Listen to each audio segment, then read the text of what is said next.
नमस्कार, news India आप देख रहे हैं। मैं आपके साथ सागर मिश्रा। लगातार देश भर में बवाल अभी कांग्रेस का जारी है। बवाल इसीलिए क्योंकि सोनिया गांधी से ईडी की पूछताछ और कांग्रेस की बौखलाहट। लेकिन इस बौखलाहट के पीछे वजह क्या है?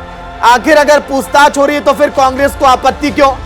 सवाल यह भी कि अगर कांग्रेस सड़कों पर शांतिपूर्ण प्रदर्शन कर रही है तो फिर बीजेपी को इसमें दिक्कत क्यों है? सवाल यह भी है ईडी से हमारा आज के दिन कि अगर इन 17 सालों में 3000 से अधिक छापेमारी हुई तो फिर गिरफ्तारियां केवल 23 क्यों?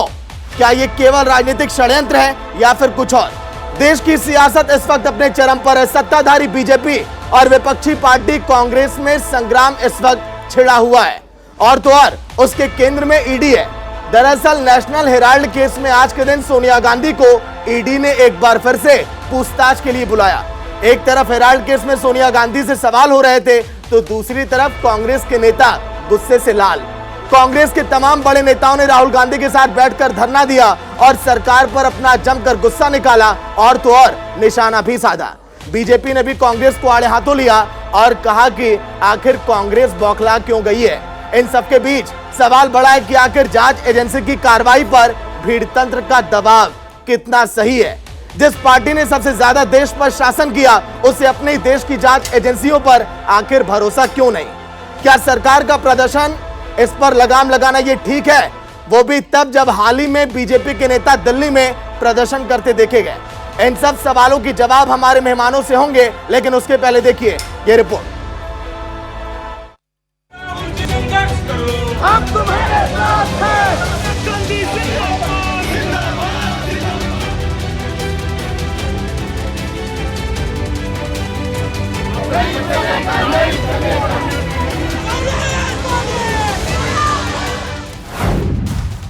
सोनिया का ईडी से फिर सामना। कांग्रेस का हंगामा, सत्याग्रह का ड्रामा।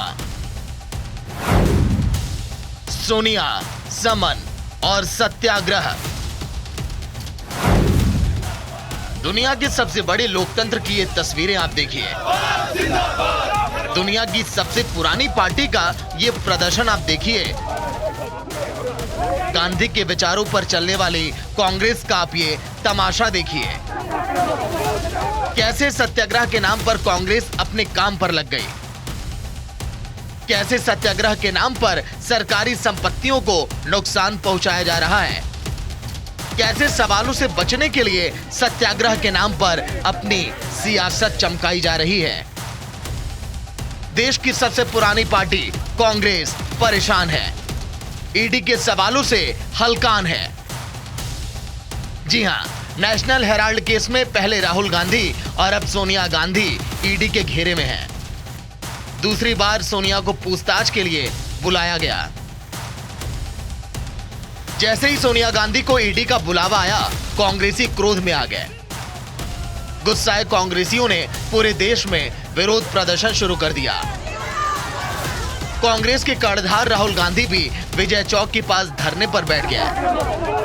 राहुल गांधी ने सरकार पर निशाना साधते हुए कहा कि सरकार ना तो चर्चा कर रही है, ना बोलने दे रही है। हालांकि इसके बाद दिल्ली पुलिस ने राहुल गांधी समेत कई नेताओं को हिरासत में ले लिया। सारे सांसद आए, हाँ, और उन्होंने महंगाई की बात की, हाँ, और बेरोजगारी की बात की, और ये हमें यहाँ बैठने नहीं दे रहे, हाँ, अंदर बात नहीं करी जा रही है, डिस्कशन नहीं अलाउड है, हाँ, और यहाँ पे हमसे अरेस्ट कर रहे हैं। हिंदुस्तान की स्थिति है, पुलिस स्टेट है, ये तो सच्चाई है। मोदी जी राजा है, पुलिस स्टेट है। एक तरफ कांग्रेस सत्याग्रह कर रही है तो दूसरी तरफ बीजेपी ने कॉन्फ्रेंस कर कांग्रेस को आड़े हाथों लिया। बीजेपी प्रवक्ता समित पात्रा ने नेशनल हेराल्ड मामले में कांग्रेस के सत्याग्रह को ड्रामा करार दिया। 5000 करोड़ का गबन अगर देश में हुआ है, 5000 करोड़ रुपए का करप्शन का अगर चार्जेस सोनिया जी और राहुल जी के ऊपर है तो स्वाभाविक रूप से पूछताछ भी उन्हीं से होगी। आप सभी को पता है कि नेशनल हेराल्ड केस में 76% का stakeholder Young India company में सोनिया जी और राहुल जी हैं। अगर सोनिया जी और राहुल जी 75 से भी अधिक प्रतिशत के स्टेक होल्डर हैं तो पूछताछ किससे होगी? क्या पूछताछ सोनिया जी से नहीं होगी या नहीं होना चाहिए? इससे पहले नेशनल हेराल्ड मामले में 21 जुलाई को सोनिया गांधी से ईडी करीब 2 घंटे पूछताछ कर चुकी है। जून में राहुल गांधी से करीब 50 घंटे तक पूछताछ चली थी। तब भी कांग्रेस ने लगातार 5 दिन तक प्रदर्शन किया था। सवाल है कि ईडी की कार्रवाई पर भीड़तंत्र का दबाव कैसे जायज है? सत्याग्रह के नाम पर कैसे सरकारी संपत्तियों को नुकसान पहुंचाया जा रहा है? और क्यों कांग्रेस को देश की जांच एजेंसियों पर भरोसा नहीं है, वो भी तब जब खुद कांग्रेस ने दशकों तक देश की सत्ता संभाली है। Bureau report, news India. तो चलिए, सवाल जवाब आज के दिन बीजेपी से भी होंगे, कांग्रेस से भी होंगे, और तो और हम सवाल जवाब करेंगे टैक्स एक्सपर्ट से भी कि क्या जो ईडी की कार्रवाई है ये कितनी सही है, और 17 सालों में जो रिजल्ट, जो आंकड़े बताते हैं वो कितने जायज, और उस पर उनका क्या रिएक्शन है। चलिए चर्चा की शुरुआत करते हैं। नीरज मिश्रा, प्रवक्ता कांग्रेस की, जुड़ेंगे आपसे कुछ ही देर में। सतीश लखेड़ा, प्रवक्ता बीजेपी के, प्रेम कुमार, वरिष्ठ पत्रकार, राकेश सिंह, पॉलिटिकल एक्सपर्ट होंगे, सुनील गर्ग, टैक्स एक्सपर्ट हमारे साथ चर्चा में जुड़े हुए हैं। बहुत बहुत स्वागत है आप सभी का चर्चा में। सबसे पहले सतीश जी आपके पास आऊंगा। अगर कांग्रेस प्रदर्शन कर रही है और अगर अपने नेता के साथ खड़ी है तो फिर इसमें आप लोगों को आपत्ति क्या है?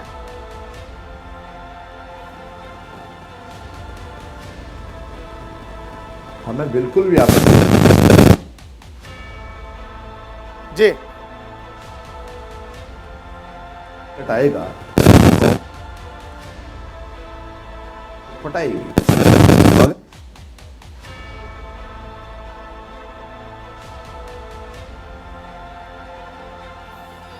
सतीश जी लौट कराऊंगा, ऑडियो में प्रॉब्लम आ रही है आपके। प्रेम कुमार वरिष्ठ पत्रकार बने हुए, राकेश सिंह भी बने हुए हैं। प्रेम जी आपके पास आऊंगा। जिस तरह से देश भर में लगातार देखिए कांग्रेस का प्रदर्शन है कई हिस्सों में, और ईडी की कार्रवाई पर कांग्रेस को नाराजगी है, इसको कितना आप देखते हैं? क्योंकि पॉलिटिकल एंगल से भी इसको जोड़कर हर जगह पर देखा जा रहा है जहां जहां पर ईडी की छापेमारी हो रही है। बिल्कुल सागर जी, ये जो घटना घट रही है ईडी से पूछताछ, इसके 2 पहलू हैं। एक तो कानून को अपना काम करने देना चाहिए, कानून को सहयोग करना चाहिए, तो वो कांग्रेस पार्टी मेरे ख्याल से करती दिख रही है। जब जब समन मिला है दोनों नेता जो है उपलब्ध हुए हैं और वो चल रहा है। और दूसरा हिस्सा होता है राजनीतिक विरोध का, जो ये समझ के विपक्ष को ही टारगेट किया जा रहा है। अगर ये समझ विपक्ष के पास है, कांग्रेस के पास है, तो इस समझ के आधार पर विरोध करने का उनके पास अधिकार भी है, और इस अधिकार को वो लागू कर रहे हैं, उसके हिसाब से प्रदर्शन कर रहे हैं। दूसरी तरफ बीजेपी को भी हमने सुना, बीजेपी को भी अधिकार है कि राजनीतिक रूप से वो ग्रिल करे, और वो ग्रिल कर रहे हैं। ये सारी चीजें अपनी जगह सही हैं। फिर भी एक सवाल उठता है कि क्या ईडी और ऐसी केंद्रीय जो एजेंसियां हैं उनका इस्तेमाल सिर्फ और सिर्फ विपक्ष के लिए नहीं किया जा रहा है?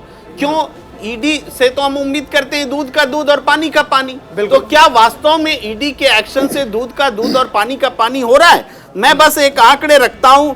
आंकड़े ये हैं कि आज तक ईडी ने 5422 मामले टेकअप किए, 5422, और सिर्फ 25 मामलों में वो कन्विक्ट हो पाया, सिर्फ 25, यानी 0.45%। तो बाकी क्या हुआ? क्या बाकी अंडर ट्रायल है? नहीं, अंडर ट्रायल भी 1000 से कम है, यानी 900 से कुछ ज्यादा। तो अब बताइए और बाकी क्या हुआ?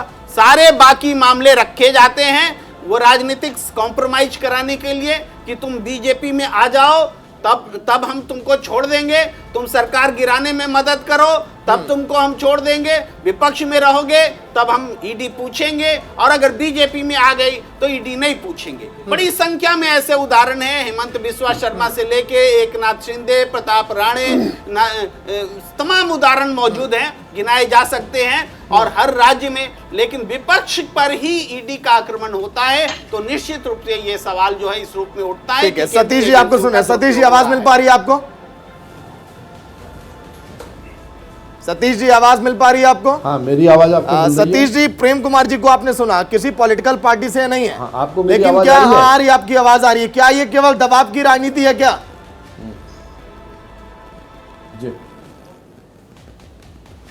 नहीं, प्रेम कुमार जी का ये निष्पक्ष विश्लेषण हो सकता है, हम उनके विश्लेषण पे कोई उंगली नहीं उठाएंगे, मगर आप एक ईडी का मामला, एक मीडिया संस्थान को जब जानबूझ के मारा कांग्रेस पार्टी की सरकार ने, उनके कार्यकाल में एजीएल कंपनी जो कि नवजीवन, नेशनल हेराल्ड और कौमी आवाज़ 3 अखबार चलाती थी, उसको विज्ञापन नहीं दिए। देश में कांग्रेस की सरकार थी, वो घाटे में जाता गया और उसी कालखंड में राजीव गांधी फाउंडेशन को करोड़ों रुपए दिए गए, इस अखबार को नहीं दिए गए। पहले से तय था, उसकी संपत्ति को उस पर नज़र थी। जब अखबार मरने लगा तब जाके उसको थोड़ा सा पैसा देकर कांग्रेस ने दान दिया, माध्यम यंग इंडिया को बनाया और वो गोल ऐसे घुमाया गया, एक ही जगह, तीनों जगह पे मोतीलाल वोरा जी थे। और उसके बाद माँ बेटे की कंपनी 76% में आज 50 लाख की संपत्ति 5000 करोड़ की हो गई है और उस पे एक किराए पे पासपोर्ट ऑफिस है जिसका लाखों किराया आ रहा है और वो उनके परिवार के पास आ रहा है। ये ईडी का मामला नहीं दिखाई देता है। जितने बड़े विश्लेषक हैं, जो लोग देख रहे हैं कि एक संस्थान मार दिया गया, उस संस्थान की संपत्ति, जो उद्देश्य था उस संस्थान को सरकार को देने का, या तो आप इतने बड़े पारदर्शी होते, आप कहते हम अखबार नहीं निकाल रहे, सरकार अपनी संपत्ति को ले ले, मगर नहीं, आज वो संपत्ति माँ बेटे की संपत्ति बन गई है। ये पैसा कैसे घुमा और कैसे अचानक बिना बात के शेयर होल्डर वाले इतने बड़े संपत्ति के मालिक बन गए और वो पैसा भी कांग्रेस पार्टी ने माफ कर दिया, ये ईडी का मामला बनता है। इसलिए नीरज मिश्रा आपको सुन रहे हैं, उनसे एक बार रिएक्शन ले लें आपके जवाब का। नीरज जी, आवाज मिल पा रही है? स्वागत है न्यूज इंडिया में।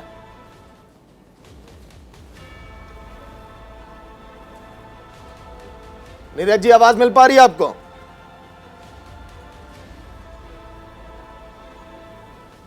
चलिए फिर से जुड़ेंगे। राकेश सिंह, पॉलिटिकल एक्सपर्ट भी जुड़े हुए हैं। ठीक है नीरज जी, आवाज मिल पा रही है अब आपको?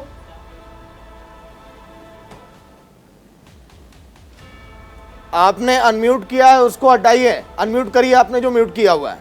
राकेश सिंह पॉलिटिकल एक्सपर्ट भी हैं स्टूडियो में हमारे साथ। राकेश जी, ये जो पूरी सियासी खींचतान आप देख पा रहे होंगे, कांग्रेस का बीजेपी पर आरोप, बीजेपी का कांग्रेस पर आरोप, कांग्रेस का ये कहना कि जो मौजूदा मुद्दे हैं देश भर में, महंगाई, बेरोजगारी, जीएसटी जिस तरह से लगा दिया गया कई रोजमर्रा की वस्तुओं पर, इन सब मुद्दों से ध्यान भटकाने के लिए ऐसा किया जा रहा है। राकेश जी, नहीं तो ऐसा कर कौन रहा है? अगर ये मुद्दे हैं और आपकी पूरी की पूरी पार्टी, आपने जो फर्जीवाड़ा किया है, कांग्रेस के जो नेताओं ने फर्जीवाड़ा किया है, चाहे सोनिया गांधी ने किया हो, ऑस्कर फर्नांडीज ने किया हो या राहुल गांधी ने किया हो, तो उस पर पूरी की पूरी पार्टी आप सड़क पर उतार दे रहे हैं। क्यों उतार दे रहे हैं? आप उन मुद्दों पर सड़क पर क्यों नहीं उतरते हैं? यही जो आज वर्तमान में प्रधानमंत्री हैं, मुख्यमंत्री रहते हुए 12-12 घंटे तक लगातार पूछताछ हुई, क्या पूरी भाजपा सड़क पर उतर आई थी क्या?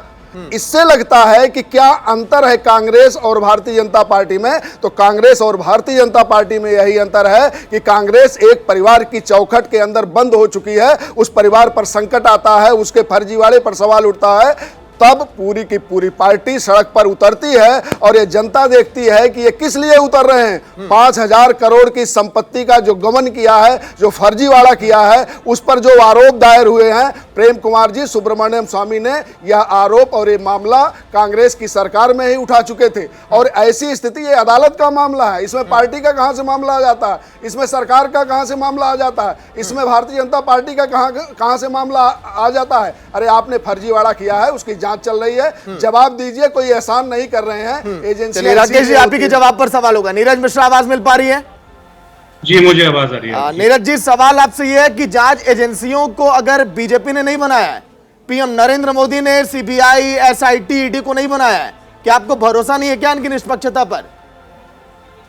देखिए, संविधान से चलने वाला हमारा देश है, हमें हर संवैधानिक प्रक्रिया पर पूरा भरोसा है। मुझे तो इस इतने अनुभवी पैनल पर इस तरीके की बातें होते हुए सुनना मतलब बड़ा ही आश्चर्यचकित करता है। क्या भ्रष्टाचार हुआ है, मुझे एक बात समझाइए।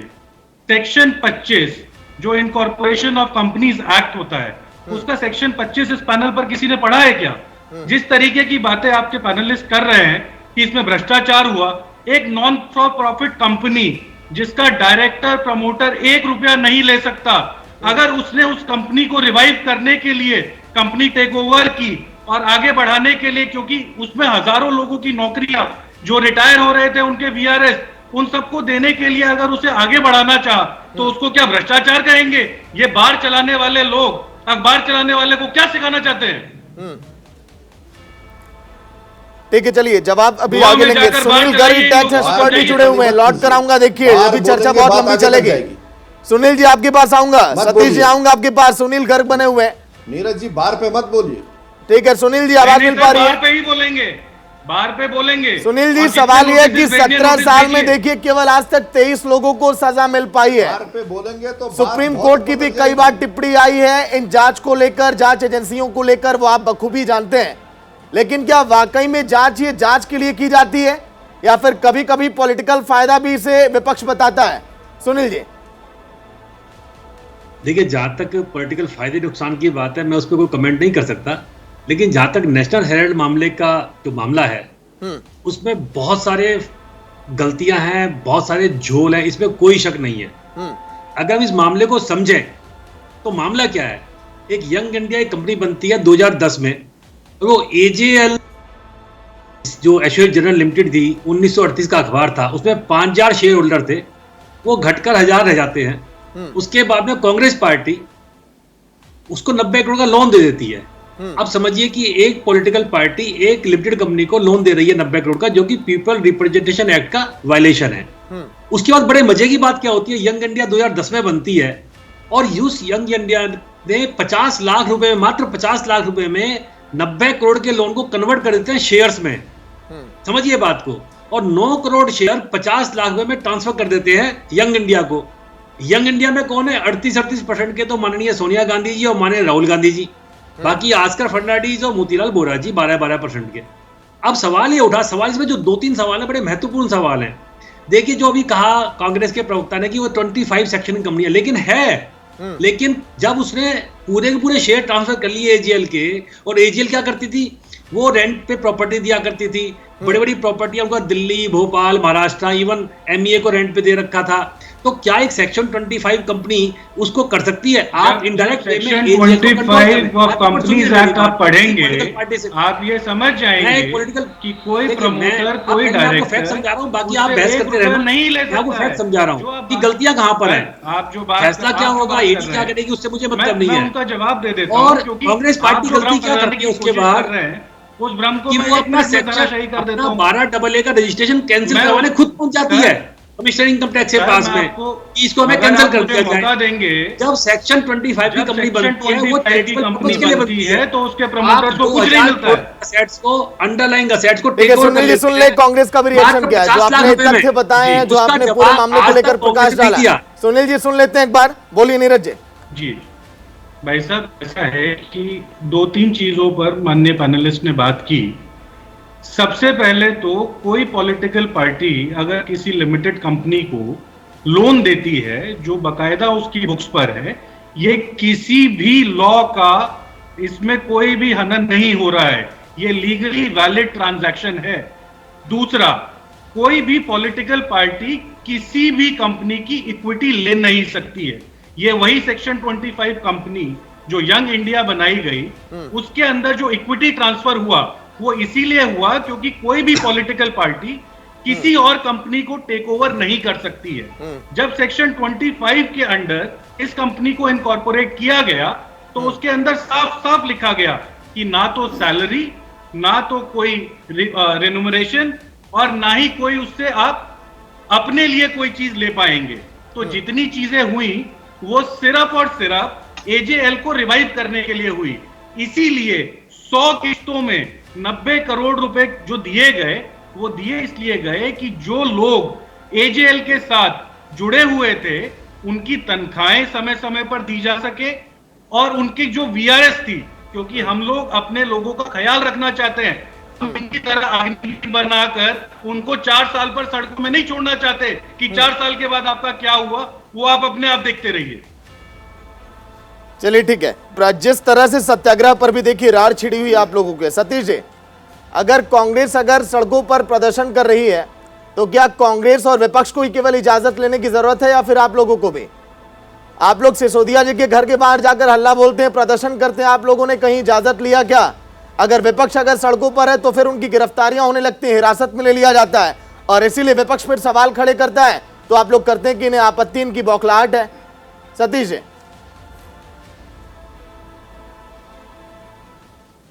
नियम टूटेगा, धाराएं टूटेंगी, गिरफ्तारी होंगी। हमारे कार्यकर्ताओं की गिरफ्तारी हुई, मगर राहुल गांधी गिरफ्तार कैसे हो गए? ये तो कानून से बड़ा परिवार है। ये परिवार को ईडी कैसे बुला सकता है? अगर ये भ्रष्टाचार करता है तो इस भ्रष्टाचार के बाद ईडी की कैसे हिम्मत है इस देश में? ये तो देवतुल्य परिवार है। इस परिवार को इलाहाबाद हाई कोर्ट का फैसला पसंद नहीं आता है, अपने पक्ष में इंदिरा जी को फैसला नहीं दिखाई देता, वो चुनाव हार जाती है, देश में आपातकाल लगा देती है। क्योंकि ये परिवार तो विशिष्ट परिवार है। ये परिवार संविधान की बात करेगा, जिन्होंने पैरों तले इस देश के संविधान को कुचला है, जो वरिष्ठ पत्रकार है, जानते हैं किस तरीके से इन्होंने देश के नियम कानूनों को रौंदा है, ये बता रहे हैं। आपको जो नीरज मिश्रा जी, ये छोटी छोटी बातें लेके मत बैठिए, ये कानून की किताब लेके मत बैठिए। और दूसरा आप ये बताइए, यंग इंडिया कौन सा बिजनेस करती है? यंग इंडिया कहाँ पेड़ लगाती है? यंग इंडिया का किराया आता है, वो खर्च कहाँ करती है? छोटी बात नहीं, प्रदेश के मुख्यमंत्री बहुत बड़ी बात है। ये चिल्लाने से डिबेट डिलेल होगी, हत्या कर दी गई, बना के रखिए, आपको बोलने का मौका मिलेगा तब बोलिए। मगर कांग्रेस लोगों ने सड़कों पर देखे क्या? कांग्रेस के लोग महंगाई, बेरोजगारी को लेकर सड़क पे घूम रहे हैं। केवल गांधी नेहरू परिवार से पूछताछ हो गई है, इसलिए सड़क पे आए हुए हैं। इससे पहले कभी कांग्रेसी सड़क पे नहीं दिखाई देंगे। आप कानून का इस धारा और उस धारा की बात मत कीजिए। माँ बेटे ने भ्रष्टाचार किया है, 50 लाख की संपत्ति 5,000 करोड़ की संपत्ति हो चुकी है, इसके आप जिम्मेदार हैं। भ्रष्टाचार किया है और माननीय न्यायालय के निर्देश पे ईडी जांच कर रही है। आप कोर्ट गए तो थे, कोर्ट ने क्या बोला? कोर्ट ने ईडी को निर्देश दिया कि इनकी जांच कीजिए, मगर बर्दाश्त नहीं हो रहा है और मां बेटे जमानत पे हैं। आपको भारत के कानून के नियमों के आधार पर रहना पड़ेगा। ठीक है नीरज जी, सतीश जी, राजनीति का अखाड़ा ना बनाया जाए डिबेट को तो बेहतर है। प्रेम कुमार जी भी बने हुए स्टूडियो में। प्रेम जी, लेके आऊंगा आप लोगों के पास। प्रेम जी, जिस तरह से रिएक्शन आप देख रहे हैं और देश भर में अभी जो माहौल इस समय गरमाया हुआ है, महंगाई, बेरोजगारी, कांग्रेस ने बार बार यही आरोप लगाए कि उन मुद्दों को ढकने के लिए ऐसा किया गया। सत्येंद्र जैन की आपने देखी ईडी की छापेमारी, पश्चिम बंगाल की तस्वीरें आपके सामने हैं, सोनिया गांधी की तस्वीरें आपके सामने, जिस तरह से नेशनल हेराल्ड मामला इस समय सुर्खियों में।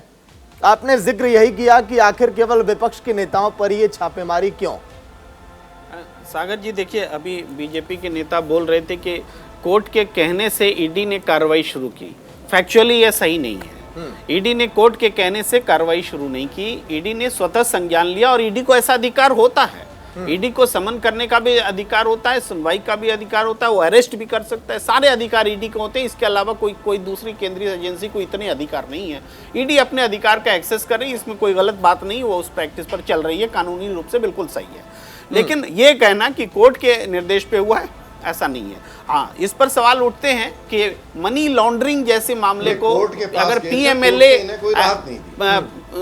के तहत अगर केस दर्ज होता है तो क्या वाकई मनी लॉन्ड्रिंग यहाँ दिखता है? तो इन चीजों पर बहस हो सकती है। फिर भी चूंकि हमारे सुप्रीम कोर्ट के जज ने, चीफ जस्टिस ने कह दिया है कि मीडिया पे कंगारू कोर्ट्स ज्यादा लग रहे हैं, तो हम कंगारू कोर्ट्स की तरह बात नहीं करना चाहेंगे कि हम उसके तथ्य में क्या है नहीं है, वो कोर्ट को तय करने दिया जाए, वो कोर्ट तय करे कि क्या होता है। पर एक जो राजनीतिक रूप से जो मुद्दा होता है कि क्यों नहीं, जैसे देखिए उत्तर प्रदेश में एक मंत्री ने अपनी सरकार के खिलाफ में भ्रष्टाचार का आरोप लगाया, जल शक्ति मिशन में आरोप लगाया, नमामि गंगे में आरोप लगाया, अपने आप को कहा कि हम दलित हैं इसलिए हमें काम करने नहीं दिया जा रहा है। मैं दिनेश खट्टिक जी की बात कर रहा हूँ, एक हफ्ता भी नहीं हुआ है ये मामले के। तो इन मामलों में क्यों नहीं ईडी, इन मामलों में क्यों नहीं सीबीआई, इन मामलों में क्यों नहीं ईडी, इनकम टैक्स, ये नहीं दिखते हैं। ये जब तक नहीं दिखेगा कि केंद्रीय एजेंसियां सत्ताधारी दल और डबल इंजन की सरकार के लोगों पर भी उसी तरीके से एक्शन करती है जिस तरीके से विपक्ष के लोगों पर, तब तक ये सवाल उठेंगे। सतीश जी, क्या आपकी पार्टी के लोग दूध के धुले हैं? क्या उन पर छापेमारी क्यों नहीं? प्रेम जी का सवाल, बोलिए।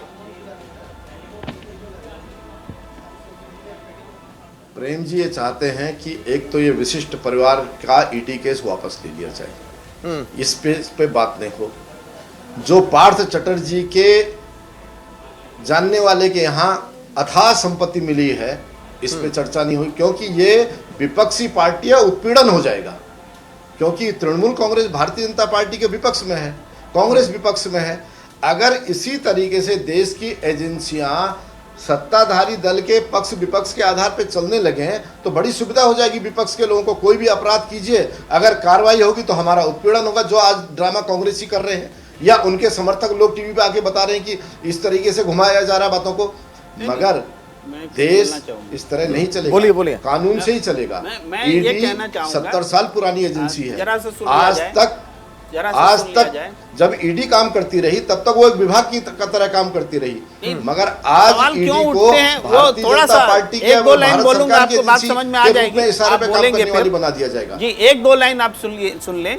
देखिए सवाल इसलिए उठते हैं कि बहुत सारे नेता हैं जो कि विपक्ष में रहते हैं, उनके यहाँ नोट भी मिलता है या जो एक्शन भी होता है, लेकिन वो जैसे ही बीजेपी में शामिल हो जाते हैं तो ये एजेंसियां सुषुप्तावस्था में चली जाती हैं। ये इतनी बड़ी लंबी फेहरिस्त है नेताओं की, और फिर वो अगर वो छोड़ के, अब जैसे मुकुल राय को देखिए ना, मुकुल राय टीएमसी से बाहर थे तो वो एकदम निश्चिंत थे, अब मुकुल राय फिर टीएमसी में आए हैं, फिर से वो मामला शुरू होगा। एकनाथ शिंदे को देख लीजिए, हेमंत बिस्वा शर्मा को देख लीजिए, ऐसे बड़ी संख्या में नाम हैं। और तो और सवाल यह भी होगा क्योंकि ट्रांसपेरेंसी इंटरनेशनल की रिपोर्ट कहती है कि हिंदुस्तान करप्शन के मामले में अभी भी आगे ही चल रहा है, मतलब कि कहीं से भी ये कमजोर होता हुआ दिखाई नहीं दे रहा है, ये आंकड़े कम नहीं हो रहे हैं। इसके पीछे वजह क्या है, जबकि जांच का दायरा तो बहुत ज्यादा हो चुका है। चलिए तमाम पैनल में हमारे साथ मेहमान बने हुए हैं, शुरुआत एक बार फिर से करते हैं। सुनील गर्ग जी, देखिए सवाल आपसे कि अगर 17 सालों में आप लोगों ने इतना अधिक जांच हमने देखा, चलिए लौट कर आऊंगा सुनील जी आपके पास।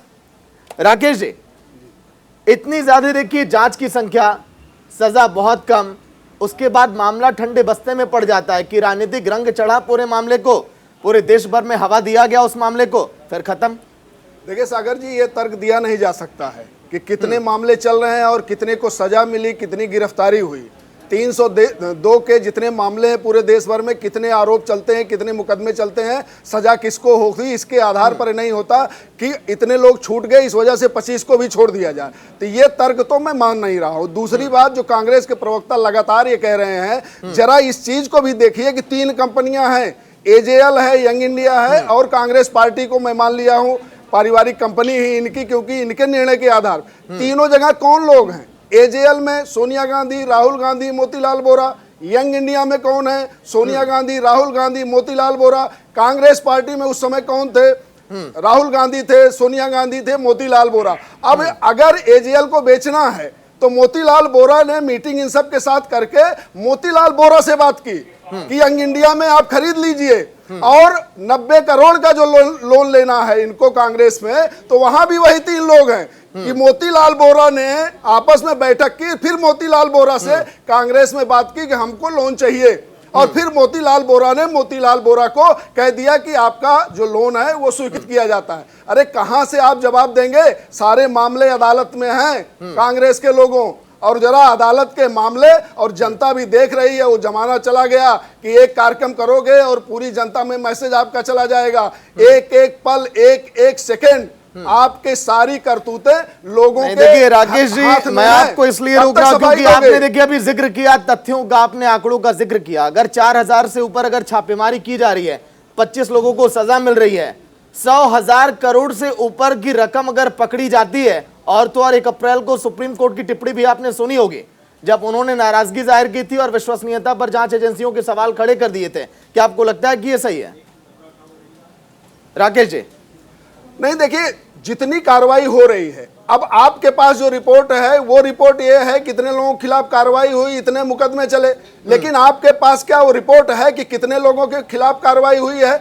और ऐसे तमाम लोग, उत्तर प्रदेश में भी कहा जाता था अरे बुलडोजर चल गया, बुलडोजर। जब आपकी जैसे आपकी रुचि है तो जिसके जिसके ऊपर बुलडोजर चल रहा है उसकी लिस्ट आपके पास है, लेकिन प्रदीप सिंह के ऊपर भी बुलडोजर चल रहा है, सुधीर सिंह के भी ऊपर बुलडोजर चल रहा है गोरखपुर में, वो लिस्ट आपके पास नहीं है। कार्रवाई सबके खिलाफ हो रही है। मैं यही कहूंगा कुछ लोग छूट जाते हैं, ये आपके यहाँ भी अगर गवाह नहीं है संदेह की स्थिति में तो छूट जाए, 100 गुनाहगार छूट जाएं, लेकिन एक सतीश जी भी बने हुए प्रवक्ता बीजेपी के। सतीश जी, ट्रांसपेरेंसी इंटरनेशनल की रिपोर्ट यह कहती है कि पिछले 1 दशक में हमारा एक पायदान भी ऊपर नहीं गया है।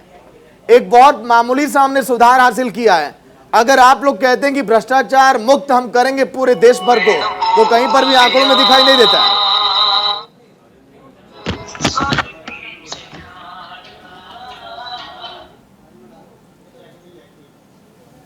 आबादी है और जिस हिसाब से हमारी संस्थाओं और एजेंसियों की ताकत और ढांचा है, इस पे भी मैटर करता है। हमारे न्यायालयों में कितने मामले पड़े हुए हैं, कितने मामले लंबित हैं, कितने विचाराधीन कैदी जेल में है, ये बड़ा विषय है। मगर आज जिस तरह के विषय को लेकर हमारी डिबेट है और जिस डिबेट को लेकर के एक सामान्य स्तर पर बहुत ईडी की जांच हो रही है, मगर जिन पे जांच हो रही है वो एक राजनीतिक परिवार है और उस परिवार को क्यों बुलाया गया, उसके समर्थन में बहुत सारे लॉजिक के साथ बहुत सारे लोग सामने आ रहे हैं, बहुत सारे लोग सड़कों पे आ रहे हैं, कांग्रेस पार्टी सड़कों पे आ रही। एक सामान्य प्रक्रिया होने दें। जब नरेंद्र मोदी जी गुजरात के मुख्यमंत्री थे, इसी केंद्र सरकार में कांग्रेस की एसआईटी का उन्होंने अहमदाबाद में सतीश जी देखिए, सामान्य हो तभी तो बेहतर है। उधर आम आदमी पार्टी ये कह रही है कि पंजाब में हमारी सरकार बनी तो हमने सोचा कि पंजाब को भ्रष्टाचार मुक्त बनाएंगे।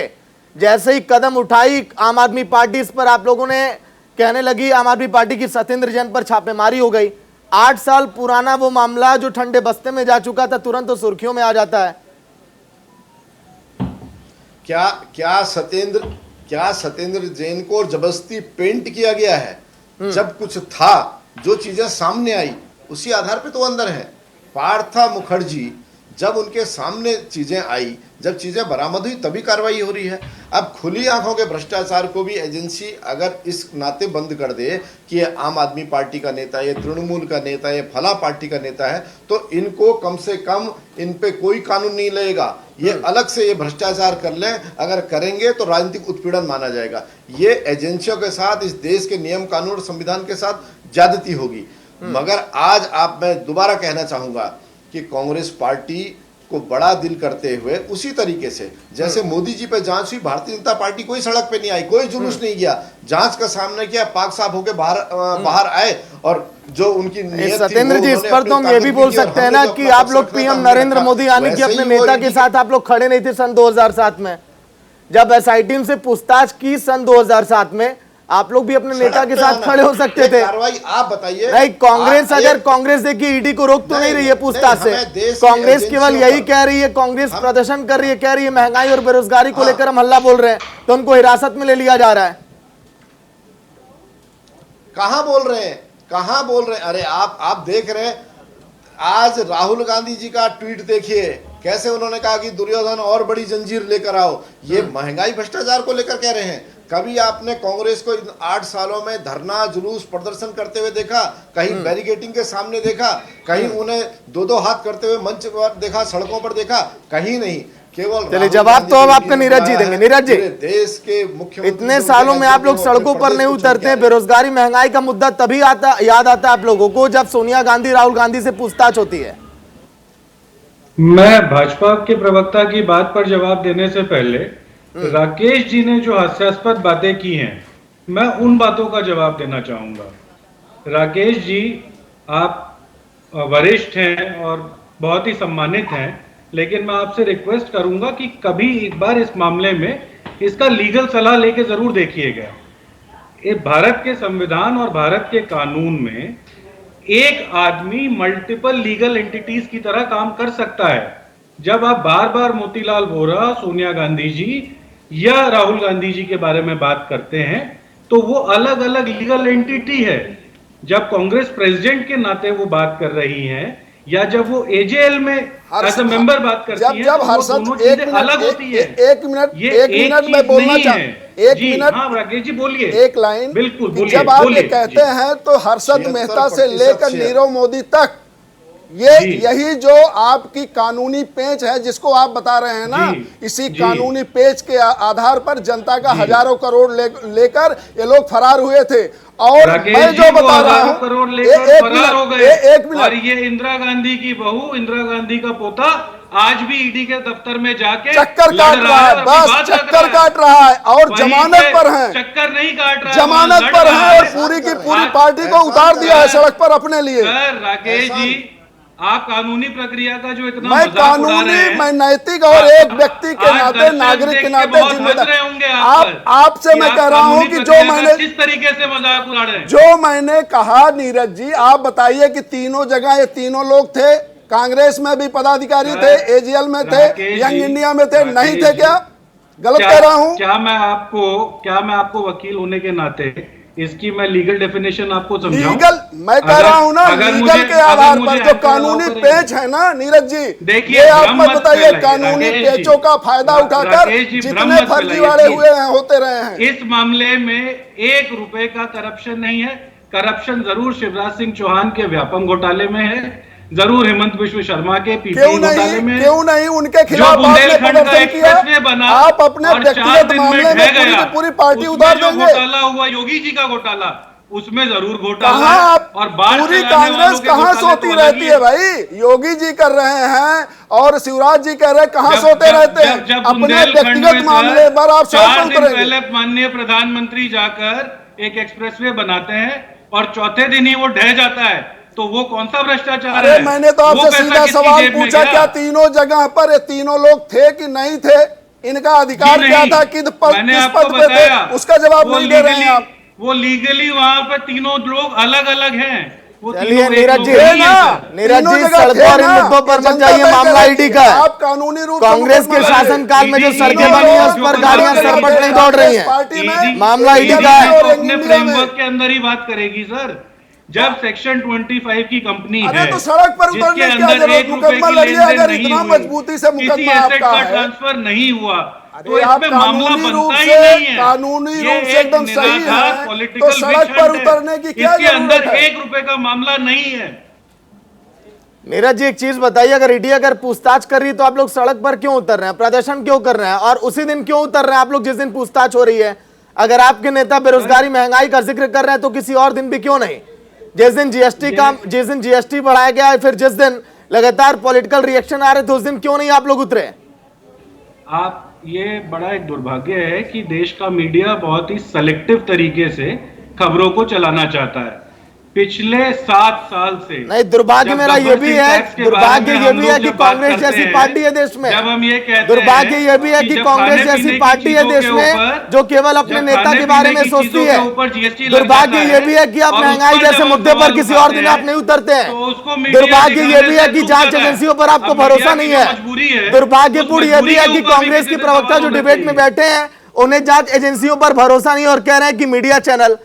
अरे आपको भरोसा अगर नहीं है जांच एजेंसियों पर तो आप ये बोलिए, तो क्या हम लोग बार बार ईडी के बुलावे पर सम्मान वहां जाते और कोऑपरेट करते? सम्मान यही है कि ईडी दफ्तर में पूछताछ चल रही है, बाहर आपके नेता प्रदर्शन कर रहे हैं। धमकी है नीरज जी, ईडी पूछताछ है। अगर कांग्रेस चाहती, राहुल गांधी से अगर पूछताछ हुई थी, पेश नहीं होते। राहुल गांधी ये से अगर आपका ईडी ने अहंकार पूछताछ बोल रहा की तो है, फिर और इसी 40 अहंकार घंटे की के बाद वजह से छोड़ दिया आज गया। ये दुर्दिन आया है। लेकिन आपका धैर्य खत्म नहीं हुआ। नहीं नीरज जी, देश की मिट्टी अगर का राहुल मायने गांधी से लोग, पूछताछ हुई जो 40 देश घंटे के तो उन्हें छोड़ आजादी दिया की ईडी ने, लड़ने वाले लोग, पकड़ कर नहीं रखी है। तो मीडिया संस्थानों पर सवाल उठाने से पहले अपनी पार्टी के गिरबान में भी जांच के देखिए कि आपकी पार्टी क्या कर रही है। जो डेमोक्रेसी का जो चलिए ठीक है, स्तंभ सतीश जी आपके पास आऊंगा। उसकी भी जवाब दें। चलिए ठीक सर, जो सच्चाई है सवाल उसी पर है। तब आप ही नहीं दिखाते। पॉलिटिकल स्टैंड यहाँ कोई नहीं ले रहा है। आज हम जब आपको बता रहे चलिए ठीक है, राकेश जी बोलिए। नहीं, ये नीरज जी एक तरह से धमकी दे रहे हैं। अरे अदालत बुलाएगी, ईडी बुलाएगी, आप कह रहे हैं कि बहुत सम्मान के साथ हम उनका सम्मान कर रहे हैं। अरे अगर बुलाएगी अदालत तो क्यों नहीं जाएंगे आप? कौन से सुरखापते पर लगे हैं आपकी पार्टी और आपके नेताओं में? अरे व्यवस्था है, 1956 में ईडी का गठन हुआ, यहाँ की सरकार है, न्यायपालिका है, राकेश जी एक मिनट, नीरज जी, आपको सम्मान करना पड़ेगा। कोई ईडी 1956 में बनाई गई है जांच एजेंसी, क्या पीएम नरेंद्र मोदी और बीजेपी ने बनाई क्या 1956 में आकर? कि आपको भरोसा नहीं है? जी, अभी जब आपने इस कार्यक्रम की शुरुआत की थी, आप ही ने इस ईडी के कन्विक्शन रेट का पिछले 10 साल का ब्यौरा दिया। जब हजारों केस फाइल हो रहे हैं और उसमें 0.25% केसेस के अंदर ईडी कुछ अपना कार्य आगे कर पा रही है, तो उसके ऊपर सवाल उठाना लाजमी है। साथ ही साथ हम जो तब से बात कर रहे हैं कि जो सत्ता पक्ष के नेता हैं, जो इनकी पार्टी में जुड़ने से पहले देश के सबसे भ्रष्ट हुआ करते थे, वो भाजपा की वॉशिंग मशीन में जाके सर्फ एक्सेल से धुल गए लगता है, उनके ऊपर क्यों नहीं ईडी संज्ञान ठीक है लेती है? सतीश जी, ये भी आपका तो- जवाब ये देंगे। नहीं, सतीश जी, सागर जी एक तर्क इनका ये भी है, अगर भाजपा ने वॉशिंग मशीन लगा ली है तो ये भी प्रयास कर रहे हैं वॉशिंग मशीन लगाने की। ये कौन सा तर्क होता है कि 25 में भी जा सकते थे? गांधी और उस नेहरू के विचारधारा के लोग हैं, हम लोग वो तो पूरा देश देख रहा है कि गांधी और नेहरू के विचारधारा पर कितना बढ़ रहे हैं। में जो भ्रम फैलाया गया था 2014 से पहले, जिसके ऊपर तब के सीएजी को भी माफी मांगनी पड़ी और कोर्ट ने भी कहा कि 1 रुपए का कहीं घोटाला नहीं हुआ, तो इस भ्रम में अब इस बार हम लोग नहीं कांग्रेस के प्रवक्ता और कांग्रेस के नेता कांग्रेस पार्टी के नहीं है। कांग्रेस का एक एक रुपया कार्यकर्ताओं का है, जनता का है। 90 करोड़ देने का अधिकार सोनिया राहुल और मोतीलाल वोरा को नहीं है। उन कार्यकर्ताओं से पूछिए जिन्होंने चवन्नी इकट्ठा करके आपके कोष में डाला है। करेक्ट कर देता हूं, कांग्रेस पार्टी एक लोकतांत्रिक पार्टी है जिसके अंदर चुनाव की प्रक्रिया से उसके ऑफिस बेयरर्स ठीक है नीरज जी बहुत देर से सतीश जी इंतजार कर रहे हैं। सतीश जी बोलिए। कोई नहीं सतीश जी, जहां पर ईडी कर रहे हैं वो उसी तरीके से तय किया जाता है। ठीक है सतीश जी बोलिए। जहां पर ईडी की छापेमारी हो रही है, विपक्ष यही कह रहा है कि जब जब बीजेपी डरती है ईडी को आगे करती है। क्या विपक्ष की आवाज दबाने कुचलने की आप लोगों ने यही रणनीति अपनाई है, यही षड्यंत्र है? विपक्ष का सवाल है, बोलिए। कांग्रेस के प्रवक्ता हमारे नीरज भाई कानून की किताब लेके बैठे हैं, अपने को एडवोकेट भी बता रहे हैं। अगर आपको लग रहा है सरकार के इशारे पर कोई एजेंसी आपके किसी नेता का उत्पीड़न कर रही है, तो माननीय न्यायालय का आप दरवाजा खटखटाइए। और आप गए थे इस मामले में कोर्ट, मगर आपको फिर ईडी के पास भेजा गया। आपको एजेंसी पर क्यों भरोसा नहीं है? आप कोर्ट में क्यों नहीं जा रहे हैं? जिन नेताओं को आपको लग रहा है वो ड्राई क्लीन हो जा रहे हैं, उनके मामले बंद हो जा रहे हैं, आप कोर्ट को संज्ञान में क्यों नहीं ला रहे हैं? आप कभी कोर्ट गए? आप पहली बार सड़क पे दिखे हैं, वो भी केवल इनकी राजनीति बचाने के लिए, राहुल गांधी की राजनीति बचाने और सोनिया गांधी की राजनीति बचाने के लिए। और आप नेहरू और गांधी के बातें कर रहे हैं। नेहरू जी के द्वारा स्थापित, महात्मा गांधी के द्वारा नामकरण किया गया नेशनल हेराल्ड, नवजीवन और कौमी आवाज, 3 अखबार को आपने देश में अपनी सत्ता होते हुए, पूरे राज्यों में अपनी सत्ता होते हुए विज्ञापन न दे के मार डाला। उस अखबार को खत्म कर दिया। किसी परिवार को कोई मुआवजा नहीं मिला। हजारों परिवार ऐसे हैं जो धरने पर सालों बैठे रहे, उन्हें कुछ नहीं मिला। और पूरी संपत्ति जानबूझ करके माँ बेटे के नाम पे डाल दी। ये खुला भ्रष्टाचार नहीं दिखाई देता है। मुझे दे सकते और हैं। आप यहाँ कानून के बारे में बता रहे हैं कि एक आदमी कंपनी चला सकता है, एक आदमी 3 आदमी चला सकता है। परिवार बर्बाद हो गए, सड़क पे आ गए। आपने अखबार मार दिया। नेहरू गांधी की बात आप कर रहे हैं। नेहरू गांधी की बात करने का आपको भी हक नहीं है। केवल और केवल आप, जहां तक आपको राहुल गांधी की राजनीति बचानी है, इंदिरा गांधी जी की जो लिगेसी है उसके आधार पर आपको राजनीति करनी है, क्योंकि एक परिवार के पीछे कांग्रेस जिंदा रह सकती है। और अगर आपके पास कोई मुद्दे होते, आज प्रधानमंत्री का मॉर्फ वीडियो दिखा करके कांग्रेस दिखा रही है कि नमस्कार नहीं किया, शेर का मुंह ऐसा हो गया। मुद्दों का कितना अभाव है। अगर आपके पास विचारों का आरोप लगाने की इतनी बड़ी कंगाली है, तो भगवान भी अब कांग्रेस को नहीं बचा सकता है। सिमट रही है और सिमट रही है। और अब इस तरीके से ईडी के दफ्तर में अगर आप प्रदर्शन करेंगे तो न ईडी पे दबाव आने वाला, देश की सतीश जी की बातों पर रिएक्शन लेंगे आपका। नीरज जी, प्रेम कुमार जी बहुत देर से इंतजार कर रहे हैं। प्रेम जी, राजनीतिक अखाड़ा तो देखिए डिबेट पूरा बन चुका है, लेकिन मुझे लगता है कि देश भर में जो मौजूदा मुद्दे हैं वो पीछे छूट जा रहे हैं। जो इस समय सब कुछ चल रहा है देश के अंदर, चाहे वो ईडी की कार्रवाई हो या सीबीआई का शिकंजा, और सब जगह आप देख ही रहे हैं, बखूबी बेहतर जानते हैं। देखिए सागर जी, भ्रष्टाचार आज भी देश में आपने जिक्र किया ट्रांसपेरेंसी इंटरनेशनल का। भ्रष्टाचार के मामले में भारत की स्थिति बहुत ख़राब है, बेहतर नहीं हो रही है। तो जो लोग सरकार में हैं, देश में भ्रष्टाचार को रोकने के लिए कि कैसे ये भ्रष्टाचार ना हो, एक यूनिफॉर्म तरीके से जब तक नहीं आएंगे, जब तक सेलेक्टिवनेस जारी रहेगा, जब तक भेदभावपूर्ण तरीके से काम होंगे, तब तक ये भ्रष्टाचार मिटने वाला नहीं है। ये बेसिक बात है। और रही बात के विपक्ष की, मुझे आपको याद होगा, आप छोटे होंगे सागर जी, केंद्रीय मंत्री हुआ करते थे सुखराम जी, हिमाचल प्रदेश के भी मुख्यमंत्री रहे, उनके घर से नोटों के बंडल मिले थे। ये भी याद होगा नज़ारा, टेलीविजन पे देखा गया था, बहुत चर्चित रहा था मामला। लेकिन उन्हीं सुखराम जी ने जब अलग पार्टी बना ली, तब नरेंद्र मोदी जी मुख्यमंत्री भी नहीं थे, और उस समय वो हिमाचल के प्रभारी थे, उन्होंने उन्हीं सुखराम जी के साथ में बीजेपी के का गठबंधन कराया, तब उन्हें कोई दिक्कत नहीं हुई। तो सवाल यह है कि मैं उदाहरण से पेश रख रहा हूं कि सुखराम जी के साथ गठबंधन करने में कोई दिक्कत नहीं होती, जो देश ने देखा कि उनके घर से कैसे नोटों के बंडल मिले। लेकिन आज तो सत्ता में है बीजेपी, आज तो 17, 19 राज्यों में है बीजेपी, तो क्यों नहीं आज पूरे देश में भ्रष्टाचार को मिटाने के लिए आय से अधिक संपत्ति का मामला या एक यूनिफॉर्म पॉलिसी लाए ना, जिस हर घर में कैसे आमदनी से ज्यादा पैसे हो गए। आपके भी बहुत सारे मुख्यमंत्री हैं, 8 साल नाम लेना नहीं चाहता बिना उदाहरण के, जिनकी पैरवी कर रहे हैं यहाँ बैठ करके, जो एक मजदूर था मुख्यमंत्री बना और सैकड़ों करोड़ का मालिक है, कैसे हो गया?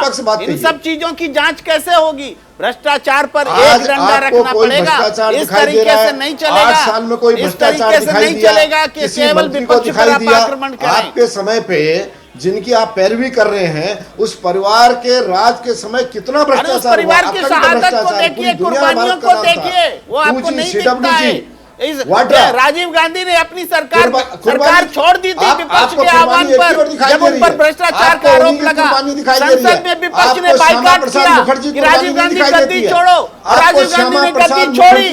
ये समझिए, ये इस कमिटमेंट को भी देखिए, आपको भूलिए नहीं। भ्रष्टाचार का आरोप जब इस परिवार पर लगा, इस परिवार ने गद्दी छोड़ी, इस बात को आपातकाल पे बोलिए, आपातकाल पे बोलिए। नहीं, आपातकाल भ्रष्टाचार पर बात हो रही है। आपातकाल में आप जैसे पत्रकार जितने थे वो पूरी बिरादरी जेल में थी। अभी हम भ्रष्टाचार पे बात करें, मैंने सारी अपनी बातचीत भ्रष्टाचार के इर्द गिर्द केंद्रित रखी, और आप आपातकाल पे जा रहे हैं, आपातकाल पे भी बात कर रहे हैं कि बलिदान किया।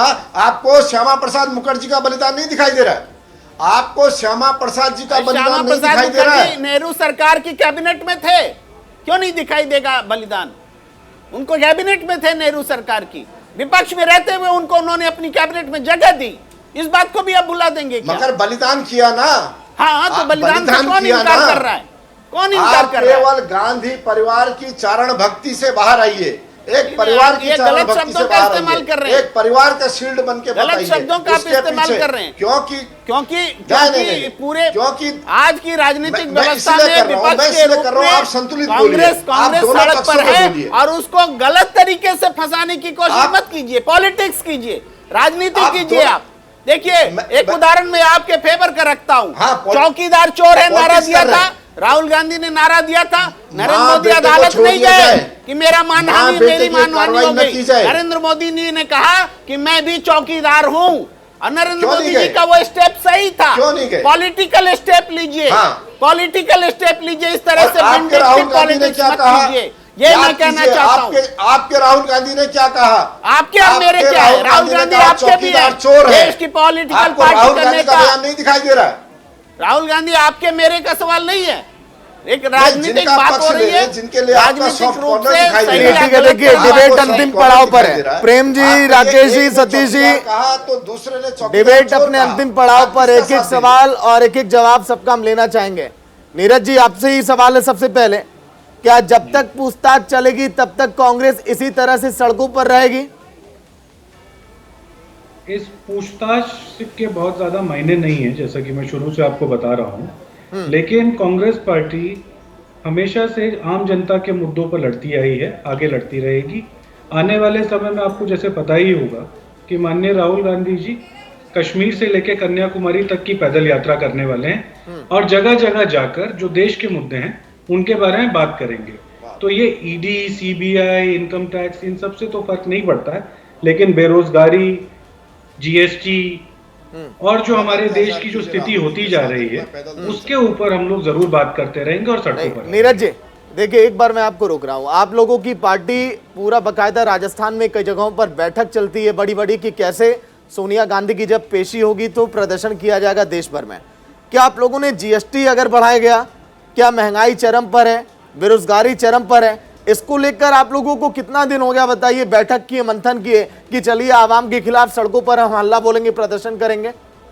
जी, मैं ज्यादा लंबी बात नहीं करूंगा, लेकिन पिछले 2 हफ्ते में जब से संसद का सत्र शुरू हुआ है तब से हम लोगों की अपनी अखिल भारतीय कांग्रेस कमेटी की अब तक 8 मीटिंग्स हो चुकी हैं।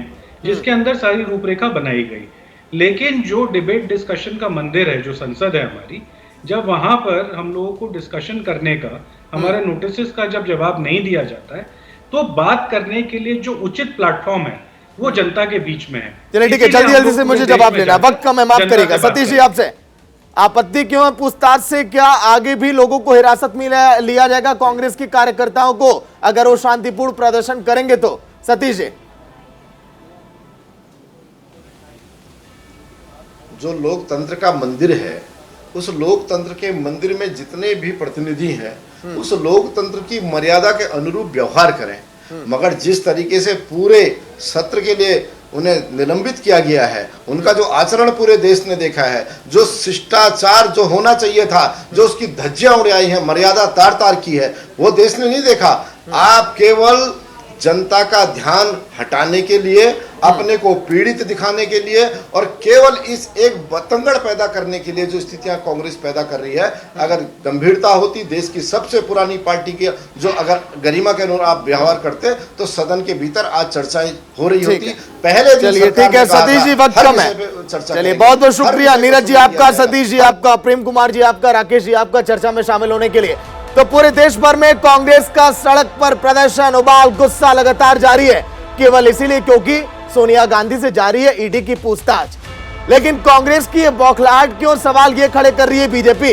और बीजेपी से सवाल ये भी है कि अगर कांग्रेस शांतिपूर्ण प्रदर्शन कर रही है तो बीजेपी को आपत्ति क्यों है।